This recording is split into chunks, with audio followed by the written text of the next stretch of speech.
Harlem by Langston Hughes.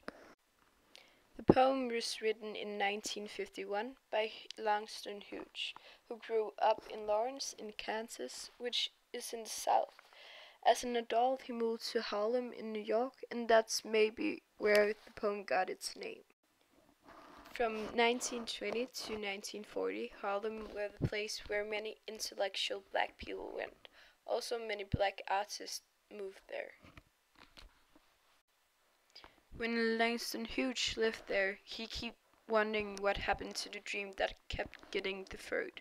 The dream about the black and white people having equal rights and about the racism to stop. Words we didn't know. Deferred. It means delay or postpone. Fester. It's when you have a sore and it begins to run. Sore. It's a wound. Sax.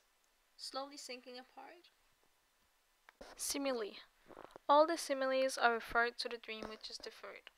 It's all described in different ways and what could happen to the dream. And every time it says like, there's a simile because the word like makes connection between two things. Number 1. Does it dry up like a raisin in the sun? Number 2. Or fizzle like a sore and then run? Number 3. Does it stink like rotten meat? Number 4. Or crust and sugar over like a syrupy sweet? Number 5. Maybe it just sags like a heavy load. In sentence 1, the dream refers to a raisin that dries up in the sun, meaning the dream will dry out and nothing will happen about it, but the black people's dream would still be there. In sentence 2, the dream compares to a fester sore that keeps on getting bigger and more infected. It swallows and in the end it suppurates. It means that the black people doesn't do anything at the beginning and they live under bad conditions and in the end it ends up in a riot. In sentence 3, nothing happens about the dream. The problem is still there about the segregation of the black and white people. The problem gets bigger but nothing happens. And it's still a big problem to the society. In sentence 4, the dream is being compared to a sore.